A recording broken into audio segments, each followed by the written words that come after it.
She was locked away at 21 for a crime she didn't commit. 5 years later, a prison guard heard her singing, and what he did next changed everything. But not everyone was ready to see her rise. Before you start watching this powerful story of redemption, love, and second chances, please like, subscribe, and turn on notifications. It means the world to us and helps bring more untold stories like Savannah's to light.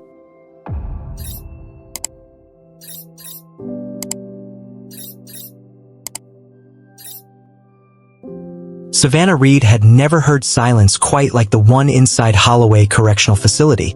At 21, she should have been planning her senior art exhibit at Georgia State University. Instead, she lay on a rock-hard mattress under buzzing fluorescent lights, clutching a pillow that smelled like bleach and fear. And that night, she heard them again. The boots.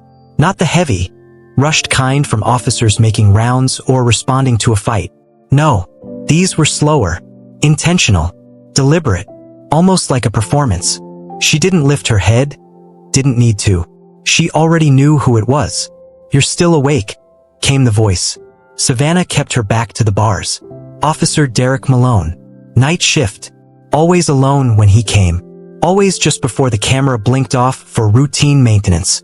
Always after lights out when the dorms fell into a haze of snores and hushed prayers. "I brought you something," he said, sliding something through the slot in her cell. She didn't turn. She didn't speak. She waited. Eventually, his boots retreated, his silhouette disappearing around the bend. Only then did she sit up. A folded napkin. Inside it, a crumpled stick of gum and a drawing of a rose, her name scrawled in shaky script underneath. Her stomach turned. Again. It had been 2 months since her world flipped. 1 minute, she was interning at a boutique marketing firm in Atlanta, running errands and color-coding schedules. The next, she was being escorted out in cuffs. Her boss, Mitchell Crane, accused her of leaking client data to competitors. She didn't even have access to those files. But he'd handed over doctored logs and texts, claimed she asked for money, claimed she'd confessed. The judge didn't look at her twice. 18 months. No parole. Her mom collapsed in the courtroom. Her public defender barely spoke. Savannah hadn't even gotten to say goodbye. Now she was here. In this place where the air smelled like ammonia and iron, where the doors locked louder than thunder, where nobody saw you unless they wanted something. At first, Officer Malone had been just another face in uniform, but he started noticing her, commenting on her artwork in group therapy, saying things like, "You don't belong here," or "You remind me of someone I used to know." She thought it was harmless, until the night he gave her a chocolate bar she hadn't asked for, then a comb, then a softback novel with a post-it. "You're too smart for this place." The attention wasn't violent. Not yet, but it was constant. She told herself it would pass, that ignoring him would make him bored, but instead, it made him careful. And that night, as she folded the napkin into the toilet and flushed the gum down, Savannah realized something bone deep. He wasn't trying to hurt her. Not physically. What he was doing was worse. He was trying to make her need him. And tomorrow night, he'd be back. The next morning, Savannah didn't speak to anyone. She went through her routine like a ghost, breakfast tray untouched, head down during roll call, hands trembling during laundry duty. But her silence didn't make her invisible. "You all right, college girl?" asked Marcy, one of the older inmates, as they folded sheets in the laundry room. Savannah nodded without looking up. She wasn't ready to talk about it. Not yet. Not until she was sure what was even happening. That night, just like clockwork, she heard the steps again. Officer Malone appeared at her cell, holding a folded paper towel. "I figured you missed these," he said with a smile, slipping a wrapped candy bar through the slot. She stared at it but didn't move. "You don't have to keep bringing me things." His smile didn't falter. "I want to. You deserve something good in this place." Savannah didn't reply. After a beat, he stepped back. "All right, I'll leave you to it. Sweet dreams, Savannah." She waited until he was gone, then shoved the candy under her mattress. She couldn't throw it away, not without making it obvious. And that was the thing. She needed to stay beneath his radar while figuring out a way to get help. But who would believe her? Everyone said Malone was polite, friendly, one of the good ones. And he hadn't touched her. Not yet, but the way he watched her, it felt like fingers trailing over her skin without ever making contact. 2 nights later, she cracked. While mopping the hallway during cleaning duty, she spotted Carla Dunn by the supply closet. Carla had been inside Holloway longer than anyone else on the block. She never spoke unless necessary, but she noticed everything. Savannah leaned in, her voice barely above a whisper. "Do you trust anyone here?" Carla paused, giving her a long, unreadable look.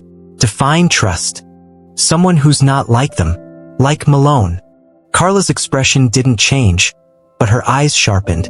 Talk to Sergeant Fields. Night shift supervisor. Keeps to herself. Real straight edge. If you say something, say it to her. But what if she doesn't believe me? Carla wiped her hands. Then don't talk. Show. Savannah hesitated. How? Carla leaned close, just enough to be heard. He likes to talk. Let him. That night, Savannah waited in her cell, trying to stay calm. When Malone appeared, he brought something new. A small plastic-wrapped toothbrush. "Saw you broke yours last week," he said softly. She nodded. "Thanks." His smile widened, like her speaking was a reward. "You know, I could make things easier for you. Hot showers. Better hours. But you gotta give me something in return." She stiffened, eyes forward. "Not much. Just don't shut me out. You and me, we're not like the others." Savannah's stomach churned, but she kept her voice even. "I'll think about it." He beamed, touched the bars with 2 fingers like a priest giving a blessing, then walked off. Her breath trembled in her chest. If she could just get him talking, really talking, she could prove it. Now all she needed was a recorder and a plan. The next morning, Savannah sat in the chapel, her hands folded, pretending to pray. She wasn't religious, but the chapel was one of the few places where inmates could speak quietly without drawing too much attention. She kept her eyes on the faded hymn book while her mind raced. Sergeant Fields. She had never interacted much with her. The woman was tall, rigid, and always carried a clipboard like it was part of her body. Rumor had it she once reported her own cousin for smuggling contraband. If anyone would take this seriously, it was her. But how would Savannah reach her without tipping Malone off? During lunch, she caught Carla again near the food line. "How do I get to Fields?"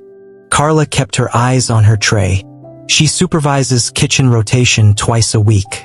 You'll need to swap your shift." "With who?" Carla nodded across the room. "That's your problem." Savannah knew the only person on kitchen duty that night was Jasmine Torres. Loud, short-tempered, and not the type to do favors. Still, Savannah approached her during yard time. "I'll trade shifts with you," Savannah offered. "You get my laundry rotation. It's way easier." Jasmine scoffed. "Laundry's boring. I'll throw in my extra phone call voucher." Jasmine raised an eyebrow. "Deal." By 8 p.m., Savannah stood behind the kitchen counter, scrubbing trays and watching the hallway. She spotted Sergeant Fields logging inventory by the back freezer. Her heart pounded. She grabbed a trash bag and moved closer, pretending to tie it.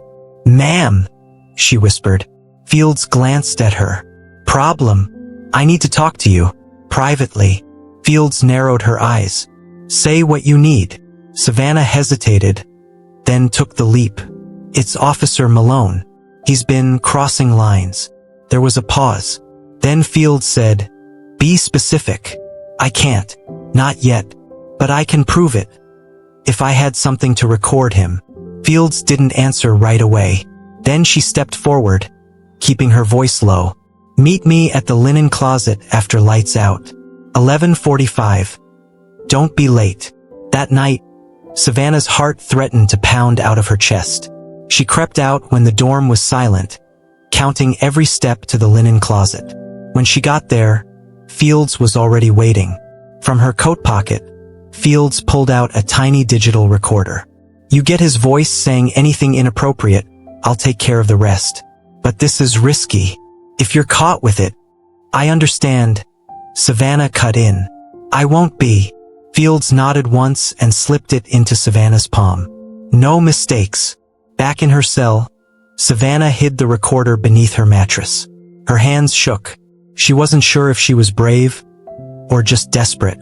But either way, tomorrow night she'd be ready. And if Malone said even one wrong word, it wouldn't be Savannah's silence that protected him anymore. It would be his own voice that burned him. The following day stretched like molasses. Every clang of metal, every door slam echoed louder than usual in Savannah's ears. She was no longer just trying to survive. She was plotting, risking everything on a tiny piece of plastic and wire tucked under her mattress. That evening, during head count, Officer Malone winked at her. "Sleep tight, Reed." She didn't react, but deep down her pulse spiked. This time she wasn't helpless.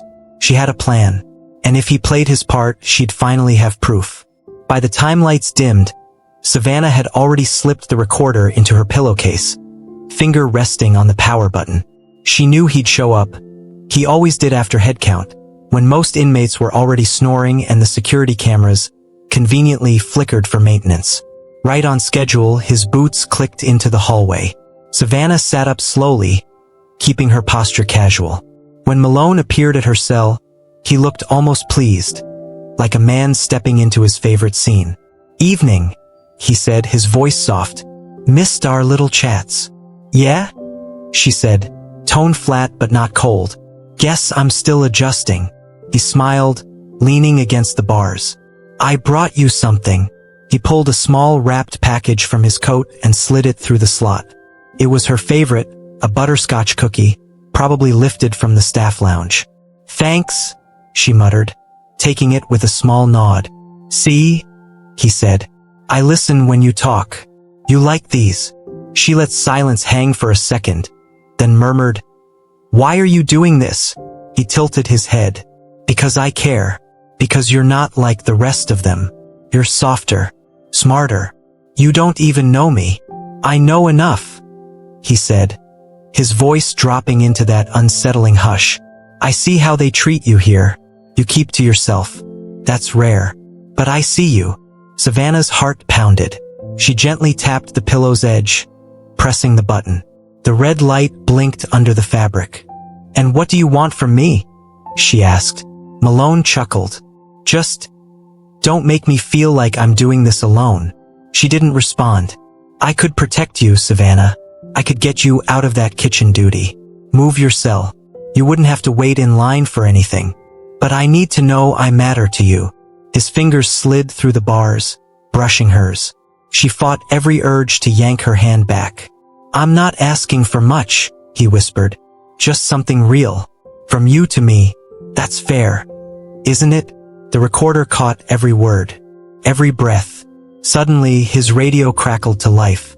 "Unit 5, respond to medical." He sighed. "Duty calls." As he turned and walked away, Savannah's knees buckled beneath her. She stuffed the recorder under the mattress, then curled up, hugging her chest. She had what she needed. The words, the tone, the offer. Now she just had to survive long enough to deliver it. The next morning, Savannah didn't eat. She sat at the cafeteria table, untouched food in front of her, eyes scanning the room for Carla or Sergeant Fields. Anyone she could trust with what she had. Her fingers tingled just thinking about the recorder stashed beneath her mattress. When the guards called for kitchen crew rotation, she moved fast.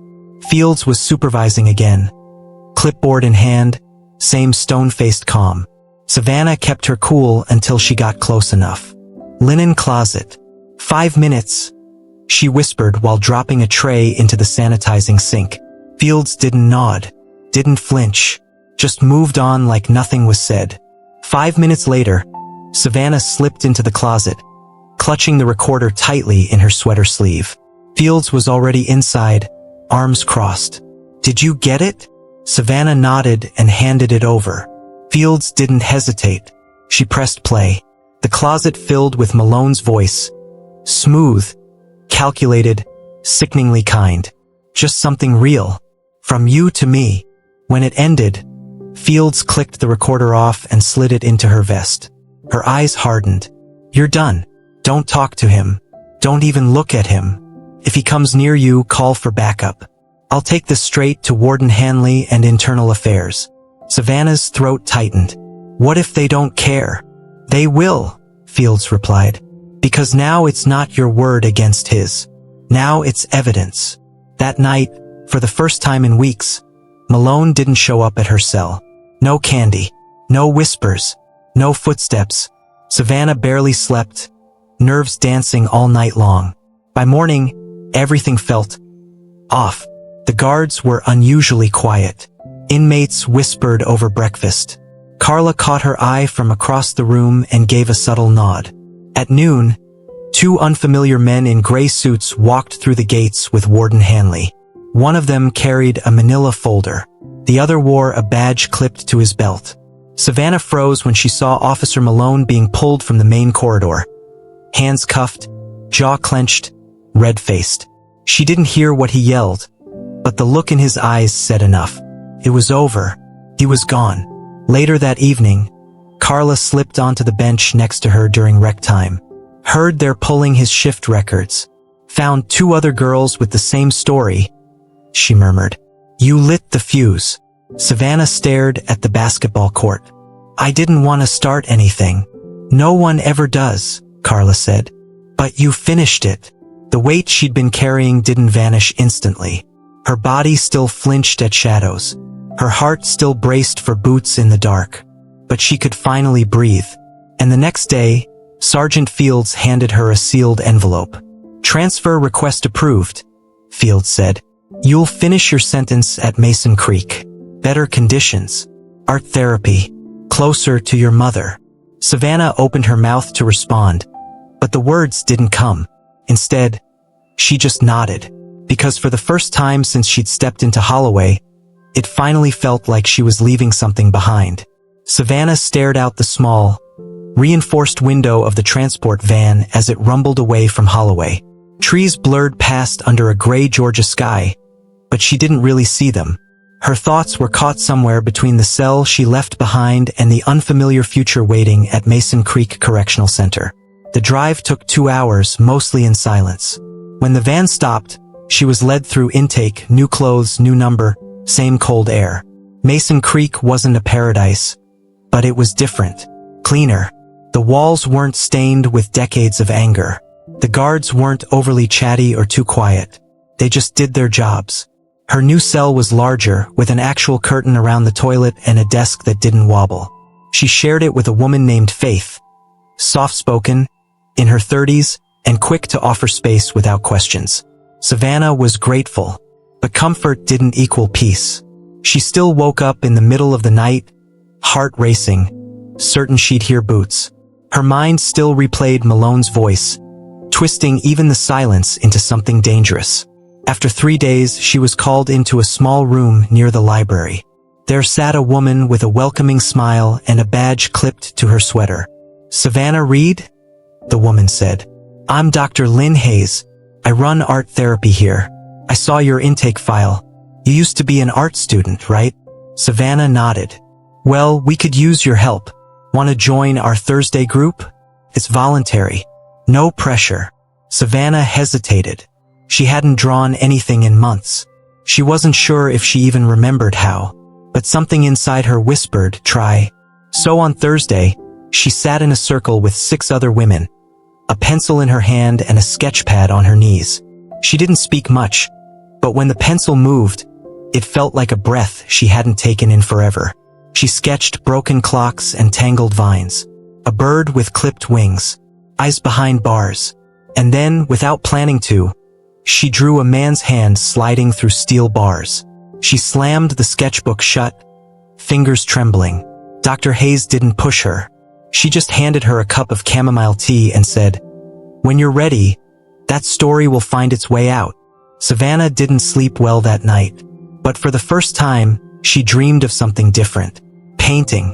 A blank canvas. A choice. And that dream stayed with her the next morning as she picked up her pencil again. She was still inside, still shackled by time and trauma. But her voice, it was starting to return. Not through yelling, not through revenge, through creation, through truth. And the world would hear it soon.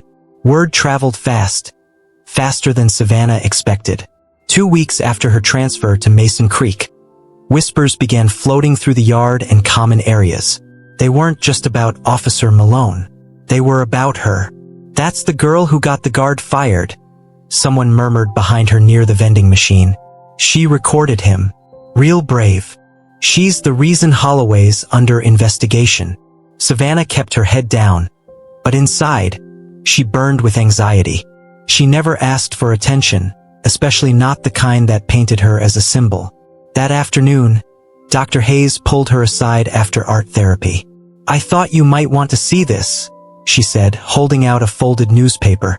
It was a local Atlanta paper. On the second page, a small headline read, "Prison officer under investigation for misconduct after inmate's secret recording." The article didn't mention Savannah by name, but she recognized the facts: female inmate at Holloway, confidential audio evidence, multiple women come forward. She stared at it for a long time. "They're not just talking about him anymore," Dr. Hayes said gently. "They're talking about you." Savannah folded the paper, her jaw tight. "That's not why I did it." "I know," Hayes replied. "But when you stand up, even quietly, people listen." That night in her cell, Faith looked up from her crossword puzzle. "You okay?" "I guess," Savannah said. "Feels weird. Like people see me now, but not really." Faith nodded. "People always want heroes. They don't ask what it cost." The words hit hard, because Faith was right. Every night since that recording, Savannah still heard Malone's voice, still felt the air thicken when men spoke too kindly, still second-guessed every interaction.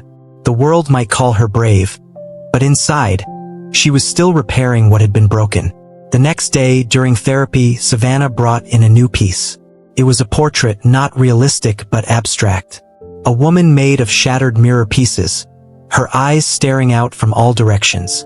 In her chest was a recorder, glowing like a heartbeat. Around her feet, shadowy figures blurred into the floor. The group was silent for a moment before one woman whispered, "That's you, isn't it?" Savannah didn't answer. She didn't have to. Later, Dr. Hayes approached her again. "There's a college professor from GSU who runs outreach for former students. She heard about the article. She remembered your name." Savannah's heart caught in her throat. "What does she want?" "She's offering you a chance to finish your degree once you're released. Full scholarship. She even sent a letter." Hayes handed her the envelope. Savannah stared at it, fingers trembling. It felt like a door had cracked open, one she thought had slammed shut forever. She wasn't sure she was ready to walk through it. But she knew this. She'd come too far to stay in the shadows now.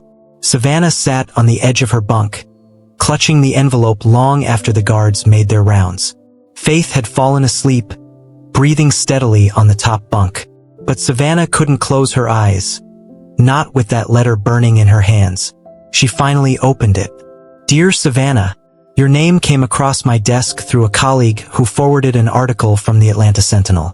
I remember you from my freshman English seminar. You were quiet but gifted. I'm deeply sorry for the hardships you've endured. I believe in second chances, not just in theory, but in action. If you're willing, Georgia State would like to offer you a pathway back to complete your degree. We'll handle tuition, housing, and counseling. You only have to say yes. Warm regards, Dr. Elaine Morris, GSU Department of Humanities." Savannah read it again, and again. She traced her name on the letterhead like she was convincing herself it was real, that she was seen as more than an inmate, that someone remembered the girl who had once sat quietly in the back of a college classroom, scribbling poetry in the margins of lecture notes. The next morning, she asked to see Dr. Hayes. "I want to do it," she said, sliding the letter across the desk. Dr. Hayes smiled. "I was hoping you'd say that. They've already started the paperwork." That same week, the warden summoned her. Warden Whitaker wasn't someone Savannah had spoken to directly before. He was a clean-cut man with a rigid posture, the kind who never loosened his tie. "I wanted to let you know personally," he began. "Officer Malone has officially been terminated. The Department of Corrections is reviewing similar complaints that go back years." Savannah's stomach turned. Years. Yes, your recording opened a floodgate. The investigation uncovered a culture of silence. What you did, it may have saved lives. She didn't know how to respond. The warden continued, I'm not supposed to say this, but what you did was right. And brave. That word again. Brave. Savannah nodded, managing a tight, thank you. Back in the yard, some women approached her differently now. They nodded with quiet respect. Others still kept their distance, unsure if being near her meant drawing unwanted attention. But Faith was unchanged. Same sarcasm, same half-smile. That evening, they sat together, watching the sky turn purple behind the fence line. You ever think you'd make it back to college? Faith asked. No, Savannah said. But sometimes, a crack in the wall is all the light you need. Faith chuckled. Damn, that was poetic. Savannah laughed, really laughed, for the first time in months. Maybe I still got it. She pulled out her notebook and started writing again. Not out of survival, not out of rage, but because the girl who had loved words hadn't died in that courtroom or that prison transport bus. She was still here, and she was ready to speak. 2 months later, Savannah stood at the front of the prison chapel, dressed in a borrowed blazer and jeans 2 sizes too big. A small crowd of inmates, officers, and prison staff sat in mismatched plastic chairs. Some were curious. Others just needed an excuse to get out of their unit. But Savannah wasn't watching them. Her eyes locked on the podium and, more importantly, the video screen behind it, where a Zoom feed displayed a classroom of students, real college students from Georgia State. Dr. Morris smiled warmly from the corner tile of the screen. Take your time, she said gently. Savannah swallowed. Her hands trembled around the edges of her worn notebook, but her voice rang out clear. My name is Savannah Cole. I'm 27 years old. I was convicted of felony assault. But that's not all I am. Before I ever wore orange, I wrote poems in bus stops and short stories on crumpled receipts. I wanted to be a teacher once, maybe a writer. And for a long time, I thought that dream died the day they locked that gate behind me. She paused. You could hear the hum of the overhead fan. But I've learned something in here. The system is designed to forget you. But you don't have to forget yourself. Sometimes, remembering who you were is the most radical act of all. Someone in the audience clapped, then others followed. Even the officer near the exit gave a nod. Savannah stepped down from the podium and exhaled deeply, her heart pounding. Faith met her halfway with an exaggerated bow. Look at you, TED Talk queen. Shut up, Savannah said, laughing, but the pride in her eyes gave her away. Later that night, Savannah sat on her bunk with her notebook open and a real pen in her hand. Another privilege she'd earned through the educational program. She scribbled ideas down. Short story titles, fragments of dialogue, pieces of her old self she was finally reclaiming. There was a knock on the cell bars. Officer Reyes, one of the good ones, smiled. You got mail. Savannah unfolded the envelope and blinked in disbelief. It was a copy of the Atlantic magazine, and her name was in the contributor list. Dr. Morris had submitted one of her essays, and it had been published. She stared at the byline, Savannah Cole, currently completing her undergraduate degree while incarcerated at Whitford Correctional, and something shifted in her chest. Not shame, not survival, but pride. Pure, unfiltered pride. She touched the magazine like it was a fragile thing. Faith leaned over her bunk and smirked. Next stop, Pulitzer? Savannah grinned.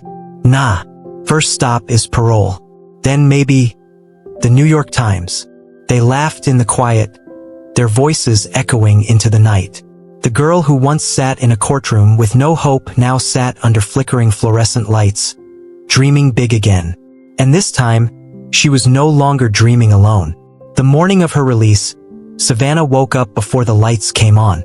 The sun hadn't risen yet, but she could feel it pressing against the walls of the prison, waiting. Her bed was already stripped. Her belongings, a tattered notebook, a plastic photo frame with her mother's faded picture, and a handful of certificates, sat neatly inside the cardboard box she held in her lap. Her hands were steady. Her heart was not. Faith sat up in the bunk opposite her, rubbing sleep from her eyes. "So this is it, huh?" Savannah nodded. "This is it." Faith climbed down and wrapped her in a tight hug. "Go change the damn world, Vanna." "I'll try," Savannah whispered. "Promise me you'll apply to the writing course." "I already did." Faith winked.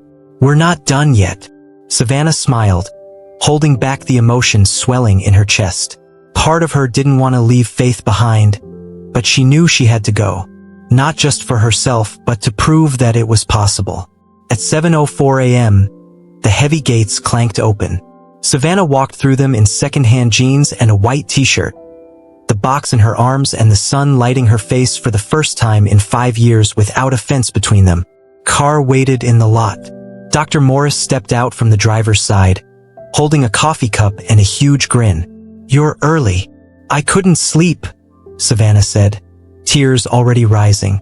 "I kept thinking they'd change their mind. They didn't. And you're not going back." Savannah climbed into the car, gripping the box to her chest as they pulled away from the only life she'd known for half a decade. The ride was quiet at first, but peaceful. Then Dr. Morris glanced over. "I talked to my editor friend. She's interested in your short stories. She wants a manuscript by fall." Savannah choked on her coffee. "You're serious?" "She read your Atlantic piece, said it was raw and powerful, and you're a damn good storyteller." Savannah stared out the window as the trees blurred by. Freedom didn't look how she imagined. It looked like sunlight, soft music, coffee that didn't taste like metal. It looked like new beginnings. By the time they reached her halfway house in Atlanta, Savannah already had a plan. She'd get a part-time job, finish her degree online, and work on her book. Maybe even start a podcast. People needed to hear the stories of women like Faith, like herself. As she stepped out of the car, Dr. Morris handed her a new notebook and a pen. "Write it all down," she said. "Everything. Because this isn't the end of your story, it's the beginning." Savannah clutched the notebook like a lifeline, and with a smile, she walked toward the building. Not with fear, but with purpose. She wasn't just a former inmate. She was an author, a survivor, a voice. And this time, the world was finally listening. If the story moved you, don't forget to subscribe, share, and drop a comment below. You never know who needs to hear a story like Savannah's.